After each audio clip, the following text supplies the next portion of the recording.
diversas índoles, que están radicados en la zona sur de Buenos Aires, sur especialmente, y no hay ese tipo de población, por ejemplo, ni en San Pablo, ni en Porto Alegre, ni en Montevideo, ni en La Rioja. Cabo Verde. Y bueno, hay estudios ya hechos sobre esa migración. Después, a mediados del siglo XX, hay otros tipos de diáspora que son de africanos descendientes de africanos esclavizados de la región, es decir, afroperuanos, afro-uruguayos, y bueno, aparecen representados justamente de alguna manera en el censo.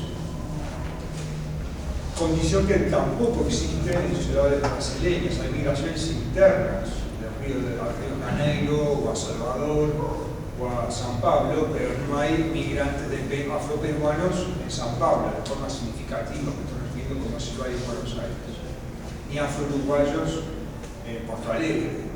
Son núcleos muy pequeños los que hay, especialmente de afro-uruguayos en Londres, París y Sydney, Australia, pero no con la magnitud que hay aquí en Buenos Aires. Y a partir de la década del 90, de forma creciente en los 2000, diásporas de población africana, como el Senegal, Congo, Guinea. Es una condición singular que tiene Buenos Aires, especialmente la Argentina en general, respecto a estas diásporas que Agustín Daumonte, un estudioso puertorriqueño, lo llama fenómeno de diásporas subterráneas. Entonces, la cuestión de la extranjería, la xenofobia y a la vez la afroargentinidad, las relaciones entre nacionalidad y etnicidades se vuelven especialmente complejas en este caso. Entonces, retomando lo que Carlos y Alejandro habían planteado, hay una primera etapa de políticas públicas y de demanda de políticas públicas en las cuales nos encontramos actualmente, que es la búsqueda de reconocimiento, la búsqueda de pasar de la invisibilización a la visibilización y de revertir estas construcciones del imaginario nacional en Argentina, de que no hay una negritud o no hay afrodescendientes, o si los hay son necesariamente extranjeros. Cualquiera de los africanos que está radicado aquí puede estar haciendo familia, efectivamente la tiene y tiene hijos nacidos en territorio argentino y son argentinos. Tan argentinos como cualquiera italiano que haya venido después de la Segunda Guerra Mundial o posteriormente y tenga un hijo en Argentina, que es un argentino. No juega ahí la cuestión del fenotipo. El fenotipo entonces juega en contra en términos de la nacionalidad. Entonces todo eso requiere de políticas públicas para poder revertir, visibilizar, dar nombre, reconocimiento y realmente tener en el horizonte una segunda etapa, que Carlos ahí lo estaba apuntando, Alejandro también, que es cómo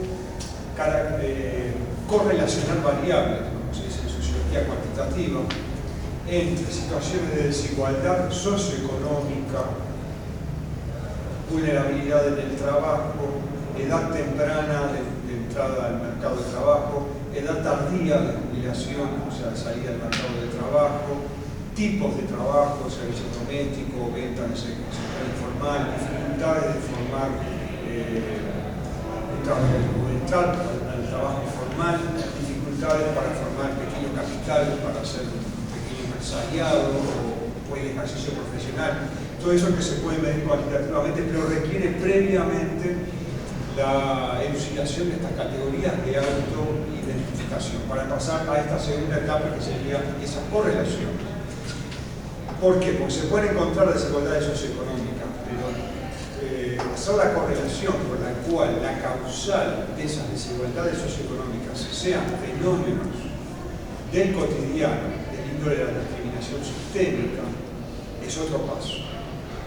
Si eso tengo que demostrar a través de la correlación cuantitativa, es decir, cómo lo puedo hacer un hecho jurídico de una discriminación de un tomador de trabajo de un supermercado, de un shopping, que pide o que tiene un juicio de buena presencia, un prejuicio de buena presencia, por el cual va a preferir personas rubias y de ojos azules para tener ese trabajo.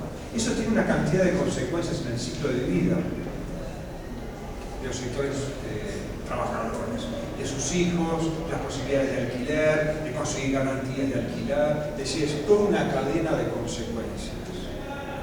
Y ese tipo de discriminación no es abordable fenomenológicamente ni en términos jurídicos. Lo tengo que tomar indirectamente a través de la correlación de variables en estudios estadísticos. Así se ha hecho en Uruguay, así se ha hecho en Brasil, y a partir de esa correlación, ahí comienzan los movimientos sociales, parte de la academia involucrada en estos procesos, y el Estado a pensar y luego diseñar e implementar políticas públicas que reviertan ese tipo de situaciones.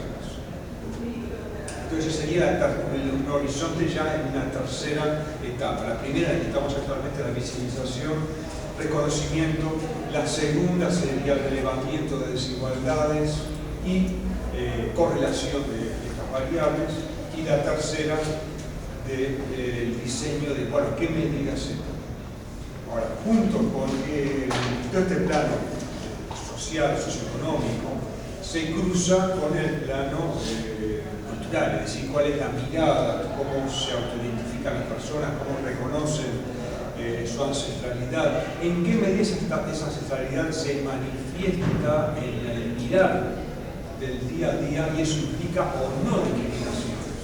Es decir, la descendencia no implica inmediatamente que la persona sea discriminada, al contrario, pasa una línea de esa mirada que depende de cada región, de cada país, es diferente en Brasil y difiere del Brasil del noroeste con el Brasil del sur o del Brasil centroeste, difiere el Uruguay del norte del Uruguay del montevideano, y lo mismo pasa en la Argentina. Entonces ahí digamos, la categoría afrodescendencia que Alejandro apuntaba, que una de las dificultades, una es eso. Podemos reconocer en nuestra familia una tatarabuela parda o africana o negra, o como se la dijese en las partidas de nacimiento de la época. Otra cosa, que el fenotipo que uno porta y que tiene márgenes de manipulación para un lado o para el otro, sea reconocido socialmente e implique, por lo tanto, en situaciones determinadas, formas de discriminación o ser sujetos de prejuicio. Pensemos en contextos escolares, comportamientos automáticos de los profesores en forma diferenciada, de expectativas y también de miradas afectivas, con afecto a niños que se supone van a tener buen rendimiento y que son lindos porque portan determinados tipos de fenotipos. Y una mirada desafectivizada y ligera del mirar del profesor, y una expectativa de que va a tener bajo rendimiento a otro tipo de conjunto de fenotipos. A eso me estoy refiriendo entonces que se tiene que llegar en pasaje de esta primera etapa a la segunda, es decir, cómo caracterizar los sujetos que son sujetos de estas discriminaciones. No solamente por descendencia, sino por esta manifestación. Bueno, y el otro aspecto vinculado con toda esta dimensión de los marcadores de fenotipos y fenomitos, decía Alejandro, ¿no? O sea, mitos en la construcción de la nación, el bajar de los barcos, o los negros son villeros, o es rubio pero el negro de alma, todo ese tipo de mitología, que cada nación tiene sus particularidades. Brasil tiene las suyas, Uruguay tiene las propias, Paraguay tiene otras distintas. Tenemos junto con eso también las dimensiones de práctica cultural o de formas significantes. Entonces no solamente la mirada y nuestra autoidentificación y cómo somos identificados, sino también las prácticas culturales. Desde el lenguaje, particularidad del lenguaje que los lingüistas pueden reconocer o identificar, a otras formas de uso del sonido, como es el caso de la la música, después el cuerpo, en la danza, los tipos de movimientos, gestualidades, hasta la culinaria. Es decir, en qué aspectos más se visibilizan esas particularidades. Entonces, cada Estado-nación también tiene esas identificaciones y jerarquías. En el caso argentino, al haber una política de las élites en el proceso de modernización, de invisibilizar el componente afro, y una inteligencia que en sus escritos va a invisibilizar o silenciar esas otras voces. Pensemos, Sarmiento, es una tesista mía, lo localizó. Sarmiento, con otras críticas que podemos hacer, definía el criollo como el hijo de español o española con un indígena o con un negro.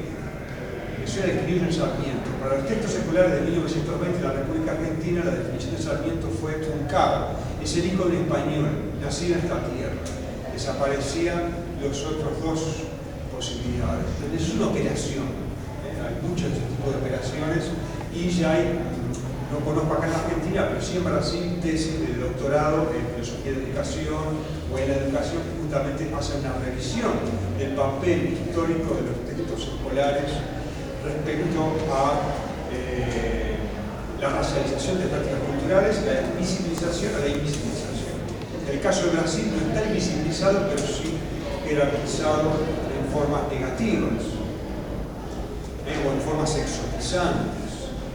Otro tipo de invisibilización también revisado en el caso de Brasil y que acá en Argentina es prioritario también verlo, que no solamente en el campo de la cultura performática, sino en el campo del trabajo, en el campo de los primeros tipos de ciudadanía, que fue el reclutamiento de los ejércitos, en las guerras civiles, o en las invasiones inglesas, o en la guerra de Paraguay para Brasil, y también para Argentina. Fue la primera forma de ciudadanía para los hombres.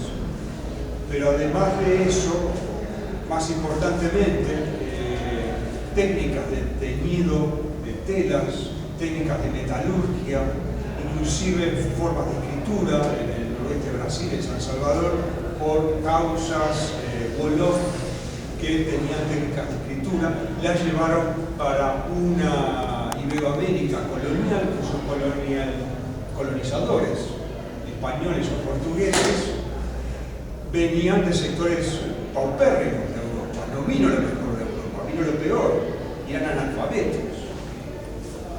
Y con muchas veces con pocas técnicas, sí con la pretensión de ser llamados señores. Entonces, en ese proceso hay una participación, no un aporte.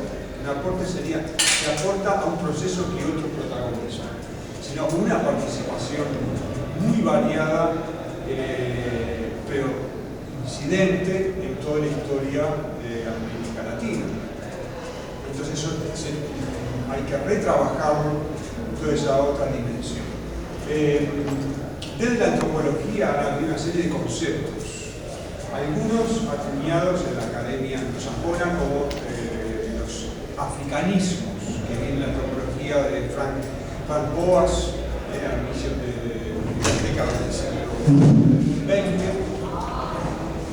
como trazos o rasgos culturales.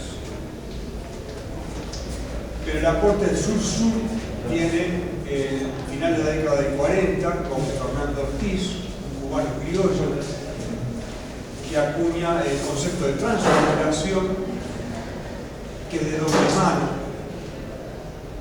Es una crítica a la aculturación de la antropología norteamericana, una complexificación del concepto de cultura, y junto con él de africanía. La africanía nos remite a una cualidad de las prácticas culturales, especialmente se refiere a la africanía de la música cubana. Es una interpretación de lo local en términos de una trascendencia histórica y espacial, implicando formas de experiencia, formas de subjetividad que van más allá de las identificaciones racializadas. No hablaba entonces Fernando Ortiz de música negra, como se hablaba en Estados Unidos, sino en africanía de la música cubana. pero a la vez lo introduce en relación a otro término que me interesa cómo termina. Él hablaba de africanía en la música cubana y cubanidad, como la condición de la construcción nacional cubana, como un estatuto objetivo del lugar, de territorio histórico y sociológico de la nación. Entonces, hay una diferencia entre ambos conceptos importantes. Este segundo, de la cubanidad, implica un proyecto político, una agencia histórica de una formación de una comunidad. Pensemos comunidad imaginada o una comunidad real. En las últimas décadas comienza a aparecer el concepto de africanidad que circula en las discusiones que hemos tenido internamente con el programa. Yo lo encuentro en Brasil en los 2003, 2004. Antes se hablaba de afro-brasilidad, cultura afro-brasilera, historia afro-brasilera. No aparece africanidad en Cuba, no lo encuentro estudiando y en los textos académicos. Y se aparece en 2005 en un programa que se genera desde académicos y activistas en la Universidad de Brasil. Se llamó Africanidades Brasil 2005.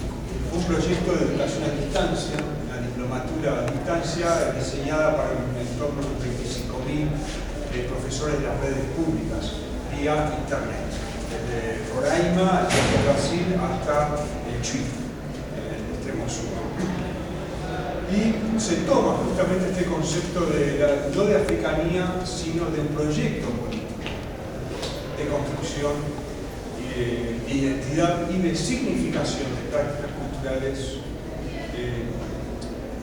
que remite a qué. Y ahí vienen las preguntas.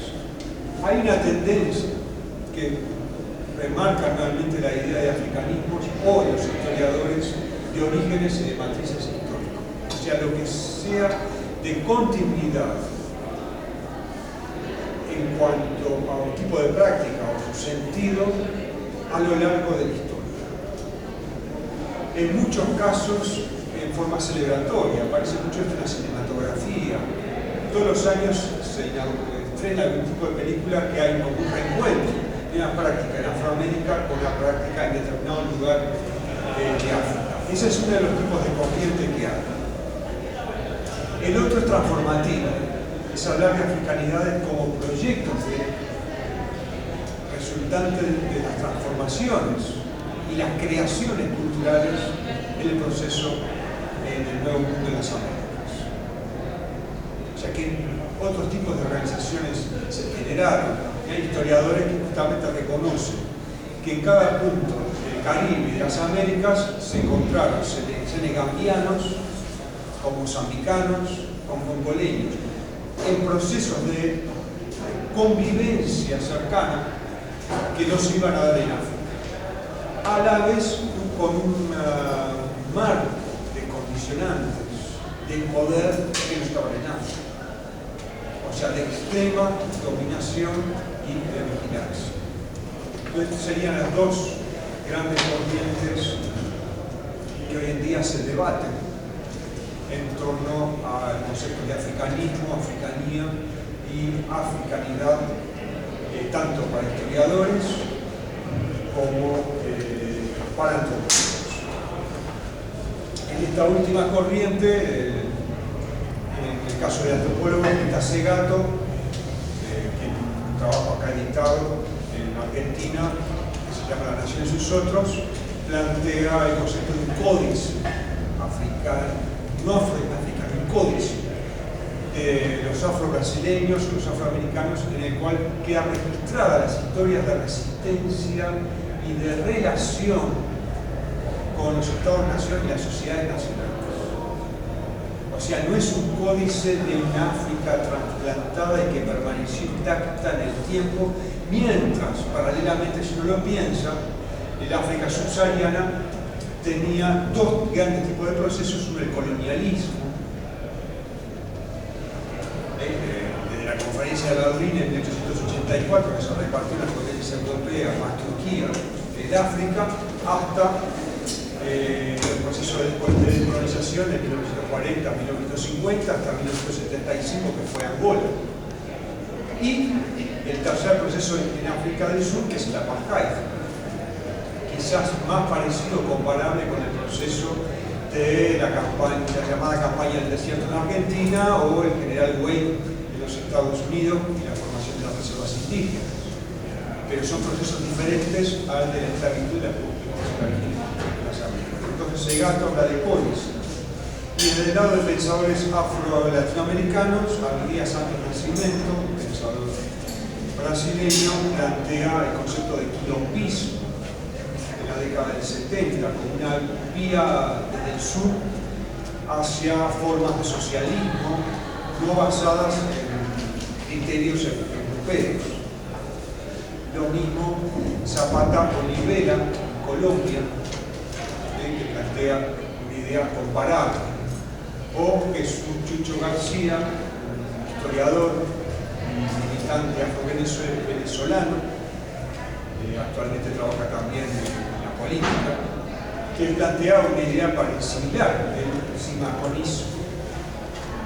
Entonces son vertientes que colocan el acento de la africanidad no en un África intocada, previa o congelada en el pasado, sino justamente en estos procesos de resistencia y de formas alternativas de pensar y de abordar la existencia, la subjetividad, la realización de la vida en comunidad, convivencias en grupos familiares, otro tipo de formación de temas que es muy caro a la antropología, que es la construcción de personas. De personas que no están basadas en la individualidad, sino en formas colectivas de convivencia. Bien, solo para entonces finalizar y hacer una conexión con lo que planteaba Mamadou, Senegal tuvo uno de los exponentes más importantes del pensamiento de la negritud francófona, paralelo al panafricanismo más general y anglófono, que fue Leopold Senghor, que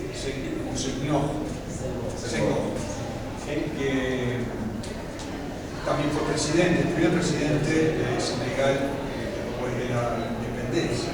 Senghor tenía un concepto muy preciso de la diferencia entre Afroamérica y África. Y hablaba del decalaje, como que hay una gradiente diferencial de experiencia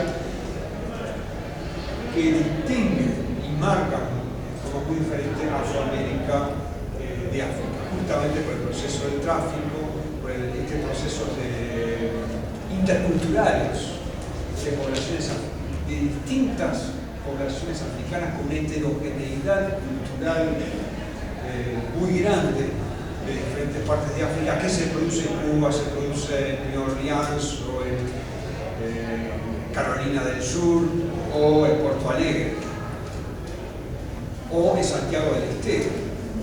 Esos procesos que se dieron en las Américas, esos procesos interculturales. El concepto o el prejuicio que hay instalado en África homogénea, de la categoría negro como homogénea, que justamente es un prejuicio, es una construcción. Lo que hay es una gran heterogeneidad cultural y también de fenotipo. Y estas características entonces de interculturación que van a estar pautadas en el siglo XVIII, inicio del siglo XIX, en las Américas y el Caribe. Después ya en el siglo XIX, a partir de mediados, con interculturaciones más importantes, con elementos europeos e indígenas. Empecemos las religiones como la umbanda, las formas musicales, desde el jazz al son o el samba en Brasil, como formas híbridas, estereofónicas, bifocales. El tango está en discusión, hay otro tipo de discusión, que es cómo reconocemos y en qué reconocemos esos elementos de africanidad. Una, como cientistas sociales, podemos decir, son activistas o hay activismo cultural que significan formas significantes que fueron invisibilizadas o neutralizadas por el Estado, desetnicizadas, y movimientos sociales los reetnicizan. Ese es un tipo de abordaje. Otro tipo de abordaje es como hace el lingüista, reconociendo aspectos de esas formas significantes, por ejemplo en la gramática, en las matrices de transformación, en el cual encontramos continuidades culturales, gramáticas, lógicas, culturales, en las cuales decimos, bueno, se correlación, hay una continuidad, esto se transformó, léxico que circularon.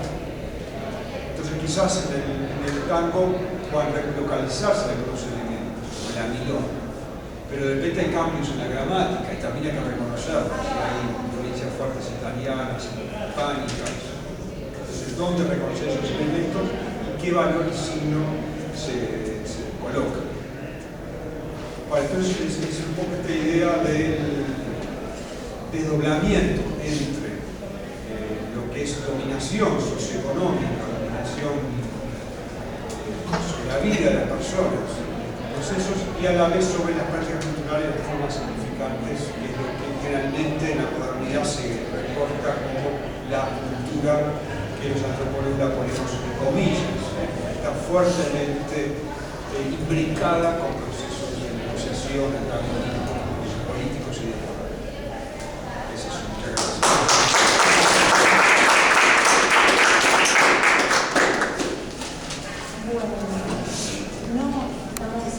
¿Vamos a hacer alguna consulta? Sí.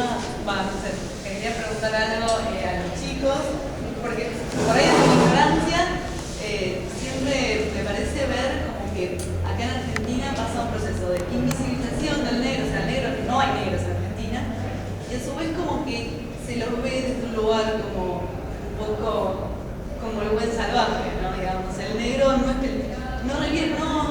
tiene peligrosidad social, como si quizás otros sectores vulnerables, como pueden ser, es mi percepción, ¿no? Por eso les quiero preguntar a ustedes. Otros sectores, como puede ser el negro de alma, quizás no es negro de piel, pero se percibe como el villero, que habla de una cierta manera, que se viste de una manera. Entonces me parece como que el negro de piel